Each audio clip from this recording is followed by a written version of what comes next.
अध्यक्ष महाशय, पूज्य गुरुजनवर्ग, माझ्या बाळमित्रांनो, आज मी तुम्हाला डॉक्टर बाबासाहेब आंबेडकर यांच्याबद्दल 2-4 शब्द सांगणार आहे. ते तुम्ही शांत चित्ताने ऐकावी ही माझी नम्र विनंती. आले किती गेले किती उडून गेला भरारा, आले किती गेले किती उडून गेला भरारा.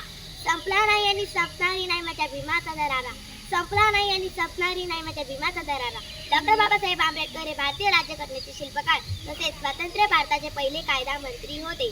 त्यांचा जन्म 14 एप्रिल 1891 मध्ये मध्य प्रदेशातील महू या गावी झाला. त्यांच्या वडिलांचे नाव रामजी व आईचे नाव भीमाबाई असे होते. डॉक्टर बाबासाहेब आंबेडकर हे लहानपणापासून अत्यंत हुशार व महत्त्वाकांक्षी विचाराचे होते. शालेय शिक्षण घेत असताना अस्पृश्य म्हणून त्यांना खूप त्रास सहन करावा लागला, पण ते मुळीच खचले नाही. त्यांनी दीनदलित समाजाचा उद्धार करायचे ठरवले.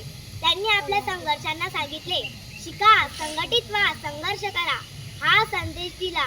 त्यांनी दीनदलित समाजाचा उद्धार व हक्काची जागा मिळवण्यासाठी अनेक आंदोलन व सत्याग्रहे केली. अशा या महान पुरुष डॉक्टर बाबासाहेब आंबेडकर यांना माझे कोटी कोटी प्रणाम. जय हिंद.